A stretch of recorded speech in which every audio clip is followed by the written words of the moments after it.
రీసెంట్‌గా చైనాలో ఒక కొత్త వైరస్ పుట్టింది. HMPV virus. దాన్ని హ్యూమన్ మెటాన్యూమా వైరస్ అని కూడా పిలుస్తూ ఉంటారు. అయితే ఈ వైరస్ గురించి చాలామంది చెబుతున్న పాయింట్ ఏంటంటే 2020 సంవత్సరంలాగే 2025 కూడా ఉండబోతుంది. చైనా కొత్త వైరస్ దింపింది. సో 2020 కూడా డబ్ల్యూటీఎఫ్‌తో స్టార్ట్ అయింది. 2025 కూడా డబ్ల్యూటీఎఫ్‌తో స్టార్ట్ అయింది. అంటే వెడ్నెస్‌డే, థర్స్‌డే, ఫ్రైడే. సో దాన్ని వాట్ ద ఫక్ అని కూడా అంటారు కదా! డబ్ల్యూటీఎఫ్ అంటే. సో అలా స్టార్ట్ అయింది. సో 2020 లాగే 2025 కూడా ఉండి లాక్‌డౌన్‌లు ఉండబోతున్నాయి. స్టూడెంట్స్ ఎవరు చదవక్కర్లేదు. ఎంప్లాయీస్ ఎవరు బయటికెళ్ళక్కర్లేదు. ఇలాంటి కైండ్ ఆఫ్ థింగ్స్ అన్నీ కూడా చాలామంది షేర్ చేస్తున్నారు. బట్ రియాలిటీ ఏంటో తెలుసా?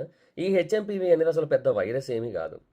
ఇది ఇప్పుడు కొత్తగా కనిపెట్టబడింది కూడా కాదు. ఇది 2001 సంవత్సరంలోనే కనిపెట్టబడింది. 2001 నుంచి ప్రతి సంవత్సరం వస్తూనే ఉంది చైనాలో.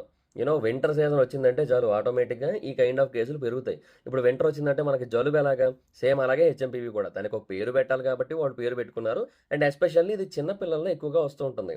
14 ఏళ్ల లోపున్న వాళ్ళందరికీ కూడా ఇది కొంచెం ఎక్కువగా వస్తది. ఎందుకంటే వాళ్ళు కొంచెం ఈ వైరస్‌కి ఎక్కువగా ఎఫెక్ట్ అవుతారు కాబట్టి. అండ్ ఎవరికైతే వీక్ ఇమ్యూనిటీ సిస్టమ్ ఉంటుందో వాళ్ళకి కూడా కొంచెం ఎఫెక్ట్ అయ్యే ఛాన్స్ ఉంటుంది. అండ్ ఎవరికైతే ఆల్రెడీ రెస్పిరేటరీ ఇష్యూస్ ఉంటాయో, ఊపిరి సంబంధిత ఇష్యూస్ ఉంటాయో వాళ్ళకి కొంతవరకు ఎఫెక్ట్ అయ్యే ఛాన్స్ ఉంది తప్ప, ఎవ్వరు కూడా అసలు కంగారు పడాల్సిన పని లేదు. పానిక్ అవ్వాల్సిన పని లేదు. ఇదేమి అసలు పెద్ద వైరస్ ఏమీ కాదు.